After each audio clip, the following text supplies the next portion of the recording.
सुप्रभातं नमो नमः सर्वे छात्राः। अद्य दिने वयं सर्वे जनाः एक सूक्तिः पठिष्यामः। बच्चों, आज के दिन हम पाठ तो देखेंगे पर उसके पहले एक सूक्ति पढ़ेंगे, ठीक है। वो सूक्ति है न अन्न उदकम समम दानम। न अन्न उदकम, न माने नहीं, अन्न माने अनाज और उदक माने जल पानी, समम माने समान, न अस्ति।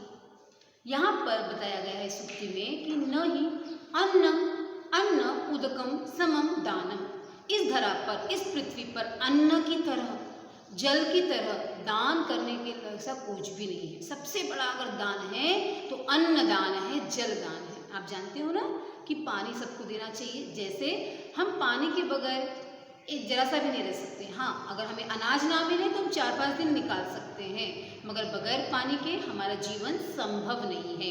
इसीलिए कहा गया है जलम एव ही जीवनम, जल ही जीवन है। जल है तो कल है, ठीक है ना। इसीलिए हमें जल का बचाव करना चाहिए और जल हमें जगह जगह पानी पीने के लिए, लोगों की सहायता करने के लिए हमें जल के घड़े लगाने चाहिए। अन्न दान करने के लिए जहाँ भंडारा, आप जानते हो ना, कहीं भंडारा होते हैं, मंदिर में जयकारे लगते हैं तो वहाँ भंडारा के रूप में खाना खिलाया जाता है। तो अन्नदान इस तरह का सबसे बड़ा दान कहा गया है। इसी तरह मैं आपको एक छोटी सी कहानी सुनाना चाहती हूँ, महावीर कर्ण की। कर्ण को जानते हो ना। कर्ण हमेशा बहुत दानी करके फेमस है, प्रसिद्ध है। हम कर्ण को महावीर दानी करके पहचानते हैं। कर्ण क्या करता था, जो भी उसके यहाँ याचक आते थे, कोई मांगने वाले आते थे, सबको स्वर्ण दान करता था वो। इसीलिए जितने भी आते थे याचक स्वर्ण लेकर जाते थे। जब कर्ण की मृत्यु हुई, कर्ण स्वर्ग में उनका आवागमन हुआ, सब स्वर्ग में जब चले गए तब उन्हें आराम करने के लिए सोफा दिया गया। तो सोफा किसका था? सोने का था। फिर सोना था उनको, तो सोने के लिए उन्हें पलंग दिया गया, तो वो भी स्वर्ण का था। फिर बाद में जब वो उठे तो उन्हें प्यास लगी, उनके कक्ष में रखा गया था जल और भोजन, फल सब रखे गए थे। जब उन्हें प्यास लगी, उन्होंने पानी निकाल कर देखा तो वो पानी भी, वो जल भी स्वर्ण का था। अन्न देखें, फल देखें, खाने की कोशिश की तो वो फल भी स्वर्ण के बने थे। इस तरह तो बड़ा मुश्किल हो गया, हम सोना खा सकते हैं क्या? नहीं। फिर वो देव ऋषि के पास गए, देव ऋषि से कहा, देव ऋषि मुझे अत्यंत प्यास लगी है, मुझे जल चाहिए। फिर उन्होंने सोने का पानी ले आए। वो कहें, अरे ये क्या है, मैंने जल मांगा है जिससे मेरी तृप्ति हो सके, और आप क्या दे रहे हैं? सोना, स्वर्ण दे रहे हो आप। कहें मान्यवर, आपने तो जीवन भर सोने का दान किया है, जो आप दान करोगे वैसे तो मिलेगा। कहते हैं ना, कर्म की गति बड़ी न्यारी होती है। जैसा हम कर्म करते हैं जीवन में, वैसे हमारी गति आगे होती है। उन्होंने कहा कि राजन, तुमने तो आजीवन स्वर्ण का दान किया है, इस कारण तुम्हें यहाँ भी स्वर्ण मिल रहा है। इसलिए अन्न दान करना बहुत जरूरी था। तुमने अन्न दान जीवन भर किया नहीं, इस कारण से तुमको खाने को नहीं मिलेगा, तुम्हें स्वर्ण ही खाना पड़ेगा। उसने कहा, मान्यवर मुझे अब इसके आगे का रास्ता बताइए। तब देव ऋषि ने कुछ दिनों के लिए उन्हें इस धरती पर, इस धरा पर फिर से भेजा, और तब उन्होंने अन्न का दान किया, जल का दान किया। तब जाके उन्हें स्वर्ग में अन्न ग्रहण करने मिला और जल पीने मिला। इसलिए हम भी संकल्प करते हैं कि यथाशक्ति जैसे हमसे हो सके हम अन्न का और जल का दान किया करेंगे ना आप लोग? ठीक है। अब हम देखेंगे पाठ। आपका पाठ है लेसन नंबर 6, कारक स्थान है विभक्ति ही। कारक हम देख चुके हैं, जैसे हमने देव टेबल देखा, उसमें हमने देखा था कि चिन्ह देखे थे, ये आपके हैं कारकाहा, ठीक है। सबसे पहले हम देखेंगे कारक क्या होता है, कारक किसे कहते हैं, ठीक है। क्रिया के साथ जो संबंध जोड़ते हैं, क्रिया के साथ हम संबंध जोड़ते हैं, संबंध जोड़ने वाले शब्द को कारक कहते हैं। जैसे अध्यापिका ने बच्चों को पढ़ाया, अध्यापिका पाठम पाठयति, अध्यापिका ने पाठ पढ़ाया। अध्यापिका क्या है? संज्ञा है, तो संज्ञा के साथ में किसने संबंध जोड़ा? ने। मतलब अध्यापिका ने बच्चों को पाठ पढ़ाया। बच्चों को, जो को है वो आपका कारक है, ने है वो आपका कारक है, इसे कारक कहते हैं। कारक पूरे कितने हैं? 8 कारक है।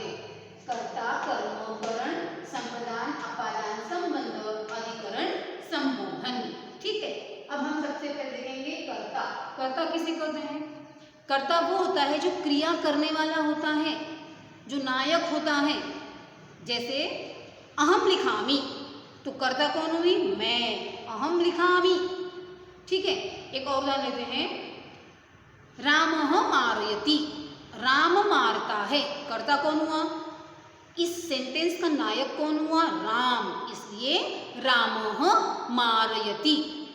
जिसके द्वारा जो क्रिया कर रहा है वो क्या करता है? क्रिया को करने वाला होता है कर्ता।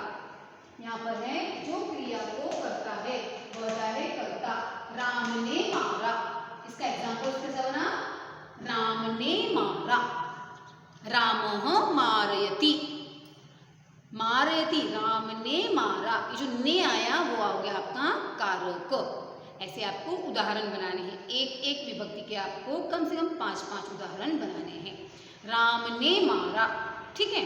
अब ये हो गया, इसका चिन्ह है, ये सारे चिन्ह हैं, ये है कारक। नेक्स्ट है नंबर 2 कर्म।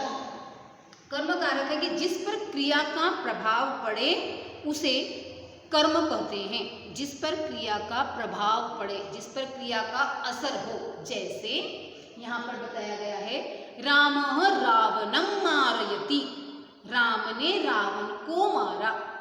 या फिर रामः मोहनम आनयति, राम ने मोहन को लाया। आनयति, आपके पास बहुत सारे धातु आपको पता है, आप धातु बदल बदल कर सेंटेंस बना सकते हैं, ठीक है ना। तो राम ने रावण को मारा, को आ गया आपका चिन्ह, यहाँ पे को चिन्ह आया, राम ने रावण को मारा, तो यहाँ पे आ गया आपका को चिन्ह। इस तरह से आप सेंटेंस बना सकते हो। नेक्स्ट है करण कारक। करण का चिन्ह है से के द्वारा, जिससे क्रिया की जाएगी, जिससे क्रिया की जाएगी उस शब्द की तृतीया विभक्ति लगानी है। जैसे हमने देव शब्द देखा, देवेन, रामेण, गजेन, अश्वेन, देखा है ना करंत पुल्लिंग। तो इसी तरह आप जिससे क्रिया करेंगे, जिसके द्वारा आप कार्य करेंगे, जिसकी सहायता लेकर कार्य करेंगे, उस शब्द की तृतीया विभक्ति लगानी है। जैसे रामः रावणं बाणेन मारयति, रामः रावणं बाणेन, किससे मार रहा है राम?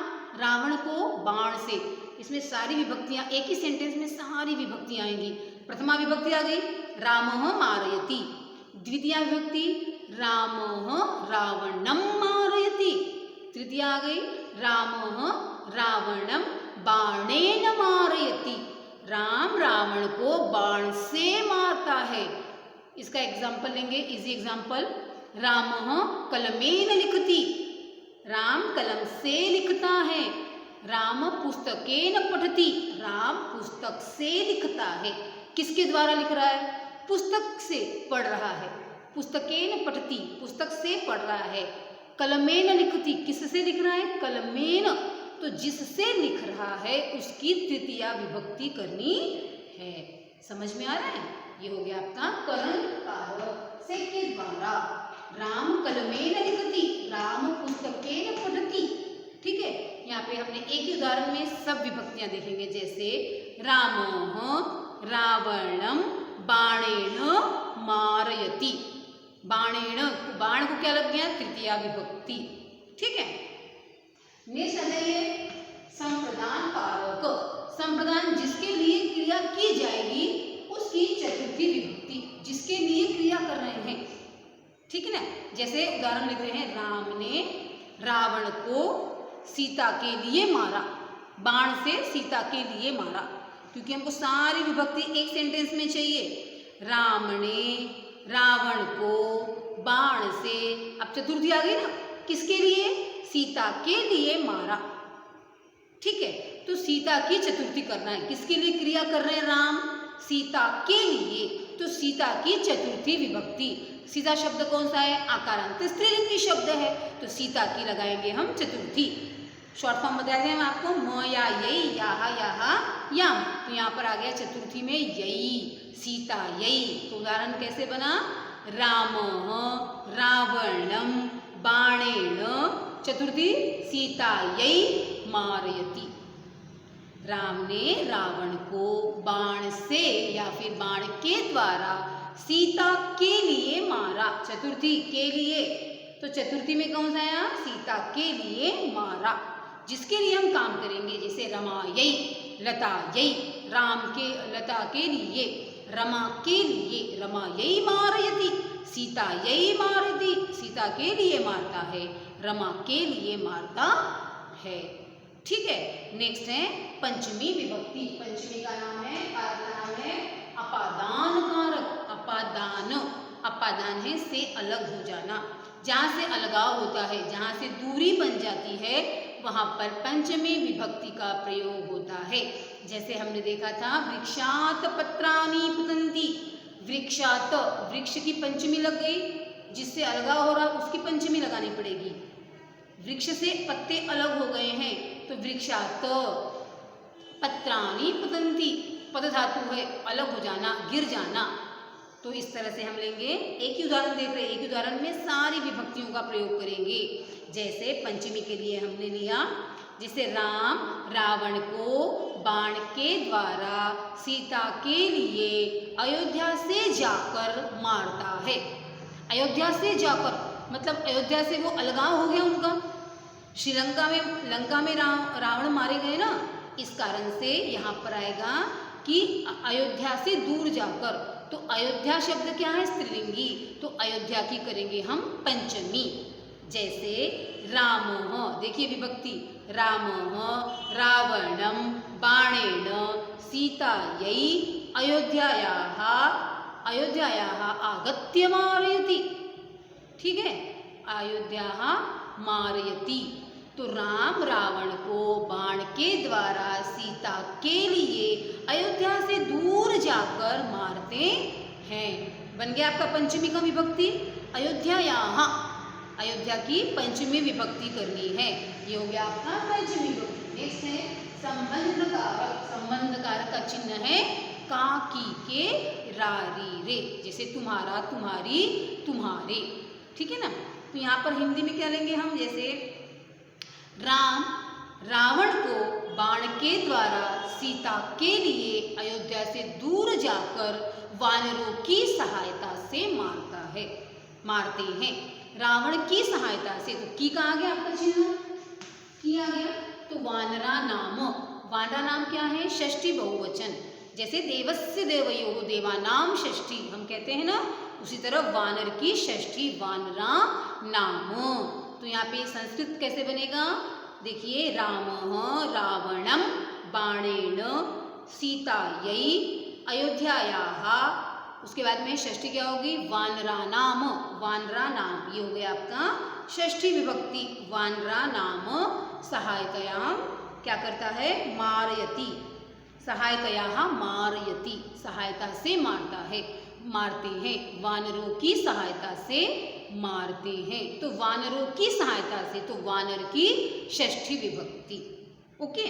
नेक्स्ट है सप्तमी। सप्तमी क्या है? राम रावण को क्या करता है? कहाँ मारता है? हमारे सप्तमी का चिन्ह क्या है? अधिकरण। हमारे कारक का नाम क्या है? अधिकरण। अधिकरण का चिन्ह क्या है? में, पर। जैसे कक्षायाम, कक्षा में।